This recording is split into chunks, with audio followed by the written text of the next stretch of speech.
नमस्कार, मैं हूं वीर सिंह। आप देख रहे हैं समाचार इंडिया लाइव। खबर आजमगढ़ से है। बारिश से प्रभावित शहरी इलाकों का ज्योतिष विद्या के धनी प्रोफेसर प्रभुनाथ सिंह मयंक ने किया निरीक्षण।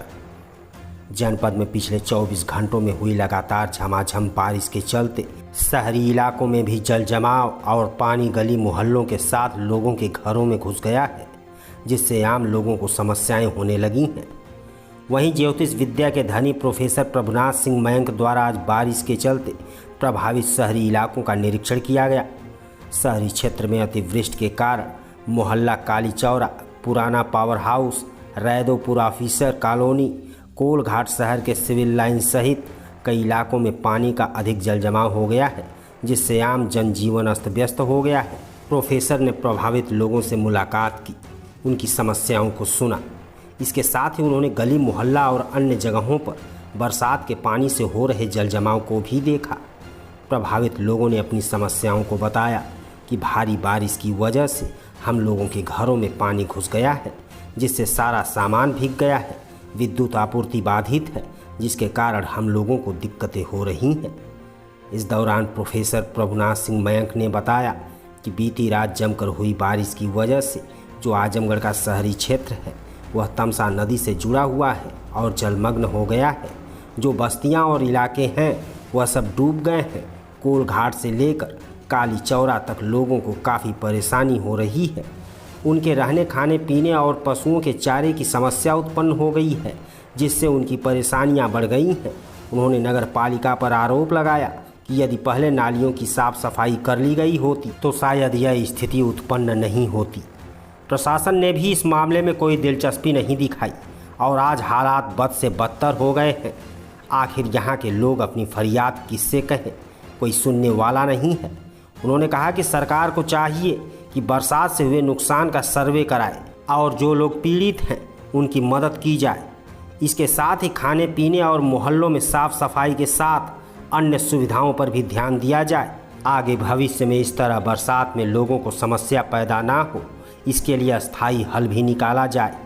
उन्होंने कहा कि जो पानी गली मोहल्लों में लगे हुए हैं उसे इंजन, पंपिंग सेट या मोटर द्वारा निकाला जाए ताकि आम जनमानस राहत की सांस ले सके। मैं प्रोफेसर प्रभुनाथ सिंह मयंक, काली चौरा में मेरा निवास है और आज बीती रात 16 सितंबर को जो घोर बारिश हुई है, रात भर वर्षा होती रही, उसके दुष्परिणाम स्वरूप आजमगढ़ नगर के चारों तरफ का जो क्षेत्र है वह जुड़ा हुआ है तमसा नदी के जल से। वो सब जलमग्न हो चुका है।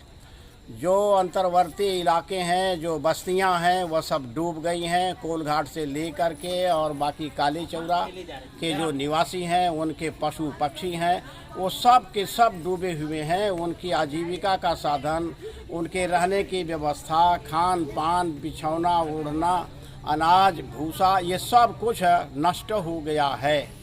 अब यह जो स्थिति आई उसमें सबसे बड़ी कठिनाई थी नगर पालिका परिषद आजमगढ़ की जो चेयरमैन है शीला श्रीवास्तव, उसने समय समय पर जो करोड़ों का लाट आया विकास के लिए, योजनाओं के लिए, वह सब पैसा वह और उसके जो लोग थे वह खाते चले गए। उसके दुष्परिणाम स्वरूप आज स्थिति यह है कि जो नालियां हैं वह जाम हो गई हैं, सड़कें टूटी हुई हैं, पानी वो चारों तरफ बजबजाहट है, न तो ये लाइट की व्यवस्था है और लोग बिलबिला चुके हैं। वो अपने अस्तित्व की रक्षा के लिए किससे गुहार लगावें। यहाँ का जो चाहे वो डीएम होगा, चाहे और भी उसके प्रशासनिक अधिकारी हैं, इन लोगों ने पहले से कोई प्लान नहीं बनाया था।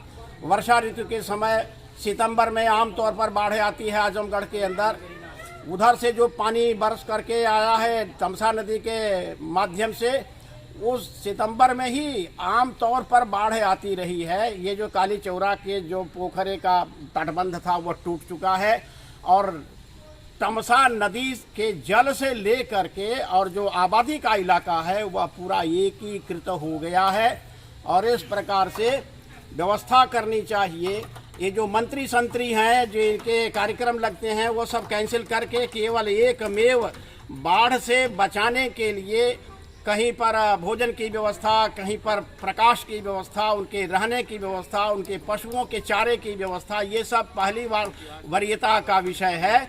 यदि ये नहीं करते हैं और जल पंप लगा लगा करके ये तटबंध के किनारे किनारे वे आबादी का पानी बाहर उलीच करके फेंके, यद्यपि 10 दिनों तक यह बारिश होती रहेगी। जैसा कि आप द्वारा इस काली चौरा और ये पावर हाउस का निरीक्षण किया गया और भविष्य में भी आप भविष्यवाणी करते रहते हैं, तो इस संदर्भ में क्या होगा? बारिश कब तक 10 होगी? दिनों तक ग्रह योग इस प्रकार के हैं कि यह बारिश होती रहेगी और ये इनको जगह जगह पर अपने पंप सेट लगा करके पानी बस्ती का बाहर उलीच करके फेंकने की आवश्यकता है।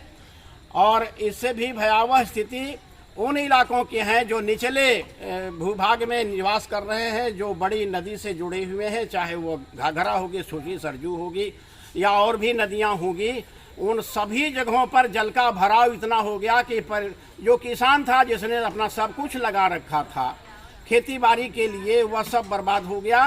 तो इसलिए गवर्नमेंट को चाहिए कि इसका एक सर्वेक्षण, सरकारी सर्वेक्षण करा करके टीम भेज करके जितनी व्यवस्था हो सकती है किसान के लिए, नागरिकों के लिए, श्रमिकों के लिए, आबादी में रहने वाले सभी लोगों के लिए वो व्यवस्था इनको अविलंब करनी चाहिए। क्योंकि इसकी चिंता ये जिला प्रशासन ने इसके पहले की नहीं और इसी का यह दुष्परिणाम है, इसका यह नतीजा है कि इस प्रकार से यह जो विभीषिका है वह विध्वंस लीला करती जा रही है।